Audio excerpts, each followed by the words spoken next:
अस्सलाम वालेकुम। Class matric chemistry से चैप्टर नंबर 7 एनालिटिकल केमिस्ट्री हमारा कंटिन्यू है। हम डिस्कस कर रहे हैं एनालिटिकल टेक्निक्स, जिसमें स्पेक्ट्रोस्कोपी हमने डिस्कस की थी लास्ट वीडियो में, और आज की वीडियो में हम डिस्कस करेंगे क्रोमेटोग्राफी। तो ये बेसिकली एनालिटिकल टेक्निक्स हैं, वो टेक्निक्स, वो मेथड जिसके ज़रिए हम किसी भी सैम्पल को एनालाइज करते हैं। तो क्रोमेटोग्राफी क्या है? एक analytical technique use to separate mixture into its component. ये बेसिकली एक सेपरेशन टेक्निक है। इसके ज़रिए हम एक मिक्सचर को उसके कंपोनेंट्स में सेपरेट करते हैं। सेपरेट क्यों करते हैं? ताकि उसको आगे हम फर्दर स्टडी कर सकें, उसकी क्वालिटी और उसकी क्वांटिटी पता कर सकें। फॉर एग्ज़ाम्पल, हमारे पास ब्लैक कलर है, ठीक है, ये ब्लैक इंक है। हम ये देखना चाह रहे हैं कि ये जो ब्लैक कलर है ये किन कलर से मिलके बना है, इसके कंपोनेंट्स क्या हैं। तो हम क्या करेंगे? इसकी क्रोमेटोग्राफी करेंगे। तो इस प्रोसीजर के बाद हमें फॉर एग्ज़ाम्पल ये 3 कलर्स मिल गए। इसका क्या मतलब है कि ये जो ब्लैक कलर है ये इन 3 कलर से मिल के बना है। क्रोमेटोग्राफी में हुआ क्या कि जो हमारा सैम्पल है अपने कंपोनेंट्स में सेपरेट हो गया। अब इसके बाद हम जो ये कंपोनेंट्स हैं इनको स्टडी कर सकते हैं, इनकी क्वांटिटी क्वालिटी पता कर सकते हैं। अच्छा, अब अगर हम इस वर्ड पे गौर करें क्रोमेटोग्राफी, तो ये 2 डिफरेंट ग्रीक वर्ड से मिलके बना है, ठीक है। क्रोमा मीन्स क्या होता है? कलर। ग्राफी ग्रीक वर्ड है ग्राफियन, इसका मतलब होता है राइट, टू राइट।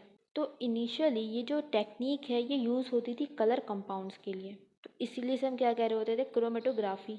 तो जब हम एक कलर को ब्रेक करते थे तो वो डिफरेंट कलर्स में सेपरेट होता था, तो इस तरह से हमें एक कलर की पिक्चर मिल जाती थी। तो कलर राइट, ठीक है, राइटिंग।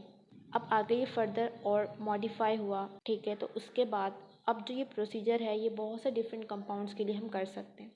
तो अगर हम टाइप्स की बात करें तो क्रोमेटोग्राफी की डिफरेंट टाइप्स हैं, लेकिन हमने 2 टाइप्स डिस्कस करनी है। हमारे कोर्स में 2 टाइप्स हैं। फर्स्ट है गैस क्रोमेटोग्राफी, सेकंड है HPLC। तो क्रोमेटोग्राफी पे हमने बात की, इसकी 2 टाइप्स हमने डिस्कस करनी है, गैस क्रोमेटोग्राफी और HPLC। फर्स्ट हम डिस्कस करें गैस क्रोमेटोग्राफी।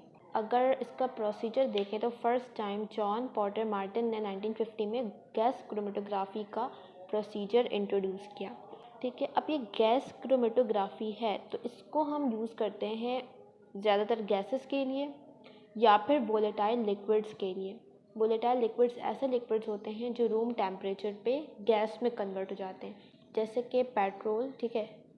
इसको जब हम रखते हैं ओपन तो इसकी क्वांटिटी कम होती रहती है। इसका मतलब क्या है कि liquid petrol with time gas में कन्वर्ट हो रहा है, तो ये एक वोलेटाइल लिक्विड है।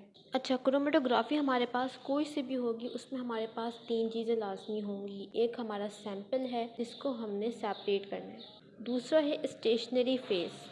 स्टेशनरी फेस नॉट मूवेबल है, ठीक है, ये स्टेशनरी है, रेस्ट में है, मूव नहीं होगा। जबकि जो हमारा मोबाइल फेस है ये मूव होगा। मोबाइल फेस क्या करेगा? मूव होगा, ठीक है। मोबाइल फेस हमारे सैंपल को लेकर स्टेशनरी फेस से पास होगा, ठीक है। मोबाइल फेस क्या है? मूव होगा ना ये, तो ये मूव होगा और साथ ही साथ हमारा सैंपल भी इसमें ऐड होगा, और फिर ये दोनों इस स्टेशनरी फेस से पास होंगे। स्टेशनरी फेस खुद रेस्ट में है, खुद वो मूव नहीं करेगा, उस पर से हमारा मोबाइल फेस और सैंपल पास होंगे। अभी जब हम इसको डिस्कस करेंगे तो यहाँ पे ये चीज़ें क्लियर होंगी, ठीक है। ये गैस क्रोमेटोग्राफी का सेटअप है। इस सेटअप में सबसे पहले हमारे पास है एक गैस सिलेंडर। इसमें जो गैस है ये बिहेव करेगा एज अ मोबाइल फेस। ये मोबाइल फेस है, मतलब ये गैस मूव करेगी। यहाँ से हमारा सैंपल इंसर्ट हो रहा है, ठीक है। तो ये हमारा मोबाइल फेस इस सैंपल के साथ आगे पास होगा। यहाँ पर कौन से गैसेस हो सकती हैं? Inert gases. वो गैसेस जो रिएक्शन ना करें, जैसे कि हीलियम है, हाइड्रोजन, नाइट्रोजन, आर्गॉन, ठीक है। इस तरह के इनर्ट गैसेस जो रिएक्ट ना करें, वरना क्या हो सकता है कि ये गैस हमारे सैंपल के साथ रिएक्ट कर जाए, फिर हमारा रिज़ल्ट ख़राब हो जाएगा। तो हमने यहाँ पर ऐसी गैसेस लेनी है जो इनर्ट हो, जो रिएक्शन ना करे। अब ये गैस यहाँ पर एक रेगुलेटर है जो इसके फ़्लो को कंट्रोल करेगा, ठीक है। अब ये गैस यहाँ से पास हो रही है, साथ ही साथ हमारा जो सैंपल है वो भी यहाँ पर ऐड हो रहा है। अब ये आगे इस तरह की ट्यूब से पास होगा। इस ट्यूब्स को हम कहते हैं कॉलम्स। और जो ये एक बॉक्स दिख रहा है ये है ओवन। यहाँ पर टेम्परेचर बहुत ज़्यादा होगा, ओवन है ना, तो इसका टेम्परेचर ज़्यादा होगा। अब हमारा जो मोबाइल फेस है और साथ ही साथ हमारा सैंपल इस कॉलम से पास हो रहे हैं। इस कॉलम के अंदर होगा हमारा स्टेशनरी फेस, वो फेस जो रेस्ट में है, मूव नहीं करेगा। ये ज़्यादातर लिक्विड होता है, ऐसा लिक्विड जिसका बॉइलिंग पॉइंट ज़्यादा हो। बॉइलिंग पॉइंट ज़्यादा अगर नहीं होगा तो क्या होगा, ओवन है, टेम्परेचर ज़्यादा है, लिक्विड बॉयल हो जाएगा। तो हमने ऐसा लिक्विड लेना है इसका टेम्परेचर ज़्यादा हो, इसका बॉइलिंग पॉइंट ज़्यादा हो। तो अब हमारा सैंपल और मोबाइल फेस इस कॉलम से पास हो रहे हैं। अगर हम इस कॉलम को जूम करके देखें तो यहाँ पर हमारा स्टेशनरी फेज़ है, ठीक है, और यहाँ पर हमारा मोबाइल फेस है। अब यहाँ पर क्या होगा कि हमारे सैंपल में वो मॉलिक्यूल्स जिनका मॉलिक्यूलर वेट कम है, जो लाइट हैं, वो ज़्यादा जल्दी पास हो सकते हैं आगे, ठीक है, वो लाइट इन वेट हैं तो वो आगे जल्दी पास होंगे। और ऐसे कंपाउंड जिनका मॉलिक्यूलर वेट ज़्यादा है, वो हैवी कंपाउंड्स हैं, उनको मूव होने में टाइम लगेगा। यहाँ पर लगा है एक डिटेक्टर। ये क्या करेगा, जैसे ही यहाँ पर कोई भी मॉलिक्यूल आएगा ये फ़ौरन उसको डिटेक्ट करेगा और इस कंप्यूटर में बताएगा, ठीक है। इस कंप्यूटर में हमें इस तरह का ग्राफ मिलेगा। तो अब वो मॉलिक्यूल्स जो लाइट इन वेट हैं, जिनका साइज़ स्मॉल है, वो जल्दी पास हो जाएंगे और डिटेक्टर तक जल्दी पहुंच जाएंगे और हमें इस तरह का ग्राफ कंप्यूटर पे मिलेगा। तो जो लो मॉलिक्यूलर वेट के कंपाउंड है वो हमें पहले मिल गए, वो सेपरेट हो गए। अब जो हाई मॉलिक्यूलर वेट के कंपाउंड्स हैं वो देर से पहुंचेंगे डिटेक्टर के पास और वो हमें बाद में मिलेंगे, उनका ग्राफ हमें बाद में मिलेगा। तो इस तरह से हम अपने सैंपल से डिफरेंट कंपाउंड्स को सेपरेट कर सकते हैं। किस बेस पे, उनके मॉलिक्यूलर वेट के बेस पे, उनके साइज़ के बेस पर। तो ये प्रोसेस था गैस क्रोमेटोग्राफी का, ठीक है। इसमें हमने सैंपल देख लिया क्या है, हमारा कोई भी सैंपल हो सकता है, गैस होगा या फिर वोलेटाइल लिक्विड होगा। स्टेशनरी फेस क्या था, लिक्विड था, वो मूव नहीं कर रहा था, उसके ऊपर से हमारा जो मोबाइल फेस है वो मूव कर रहा था।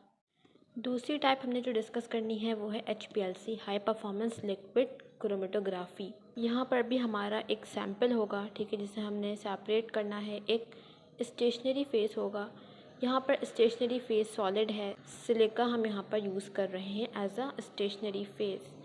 यहाँ पर जो मोबाइल फेस है वो लिक्विड है। यहाँ पर HPLC सॉल्वेंट है, ये हमारा मोबाइल फेस है, ठीक है। ये हमने यहाँ से इंसर्ट किया, यहाँ पर एक पंप लगा हुआ है और यहाँ पर हम इंजेक्ट कर रहे हैं अपना सैंपल।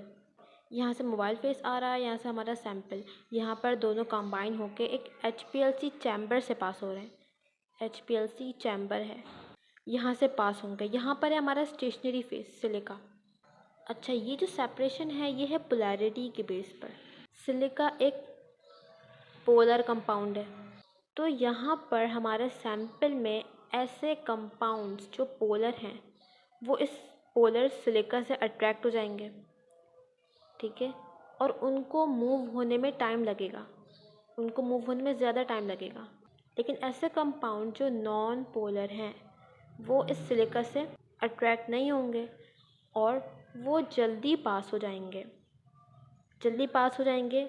डिटेक्टर उनको डिटेक्ट करेगा, कंप्यूटर पे हमें स्पाइक्स मिल जाएंगी। तो इस तरह से पोलैरिटी के बेस पे हमने कंपाउंड्स को सेपरेट कर लिया। तो हमने क्रोमेटोग्राफी की दोनों टाइप्स डिस्कस कर ली हैं, गैस क्रोमेटोग्राफी और HPLC। यहाँ तक अगर किसी को कोई भी प्रॉब्लम है तो वो कमेंट सेक्शन में पूछ सकता है, अगर कोई भी बात समझ में ना आई हो।